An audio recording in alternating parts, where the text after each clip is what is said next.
For question number 7, explain the enzymes and or substrates regulating the primer step, Krebs cycle, and electron transport chain. For the primer step, that is when we are converting pyruvate to acetyl-CoA using the enzyme pyruvate dehydrogenase. Pyruvate dehydrogenase is the enzyme that regulates the primer step.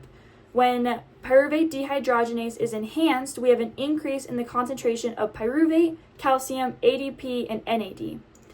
This all makes sense to why the increase in these concentrations would enhance PDH, because when we have an increase in pyruvate, we want to convert that to acetyl-CoA in order to use that in the Krebs cycle to help produce more ATP and resynthesize more ATP. When we have an increase in calcium, that means that our muscles are contracting, because in order for muscle contraction and the sliding filament theory to work, calcium needs to be present to fuel that contraction. And so if we have an increase in calcium, that means that our muscles are contracting, which means that we need this primer step to go so we can fuel the Krebs cycle with acetyl-CoA. There's an increase in ADP. That means we have an increase in ATP breakdown, leading to an increase in ADP concentrations. And if we have an increase in NAD, that means that we can use that in the Krebs cycle to help fuel the process and to produce NADH plus H molecules for the electron transport chain. PDH is also enhanced by the decrease in acetyl-CoA, which makes sense because if we don't have enough acetyl-CoA, we can't give it to the Krebs cycle, so we need PDH to break down that pyruvate and convert it to acetyl-CoA. We have a decrease in ATP because we're breaking it down, and we have a decrease in NADH plus H molecules because we need to utilize NAD in the Krebs cycle to produce NADH plus H.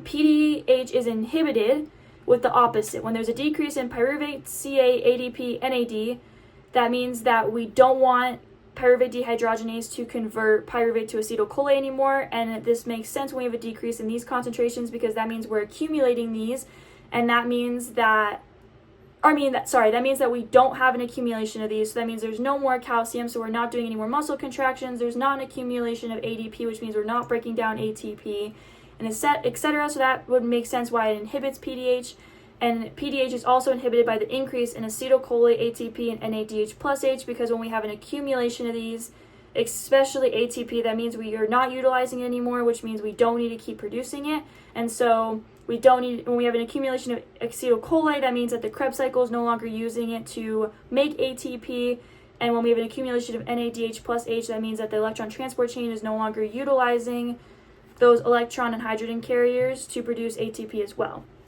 The Krebs cycle is regulated by the enzyme isocitrate dehydrogenase, IDH, and that's enhanced by an increase in ADP, NAD, CA, and FAD.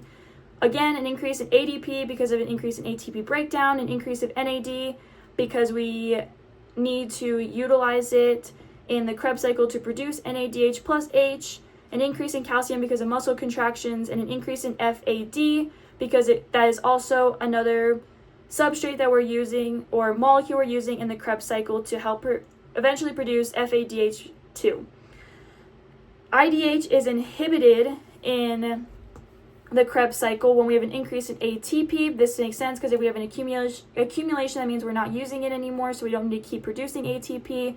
When we have an increase in NADH plus H molecules and FADH2, that means that we're no longer using these electron and hydrogen carriers in the electron transport chain, so we no longer need to keep producing them because we don't need to use them to eventually produce ATP to supply the body with energy. The electron transport chain is regulated by complex 5, which is also known as ATP synthase.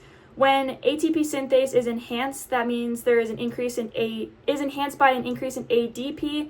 Again, that means that we are breaking down ATP to produce a high level of ADP. And so we want ATP synthase to keep working, to keep resynthesizing ATP at the end of the electron transport chain and to keep supplying the body with energy. And the ATP synthase is inhibited when we have an increase in ATP because, again, when we have an accumulation of ATP, that means that the body is no longer utilizing that energy, so we don't need to keep producing it because the body has reached a level that it has made enough to supply for the demand that is needed.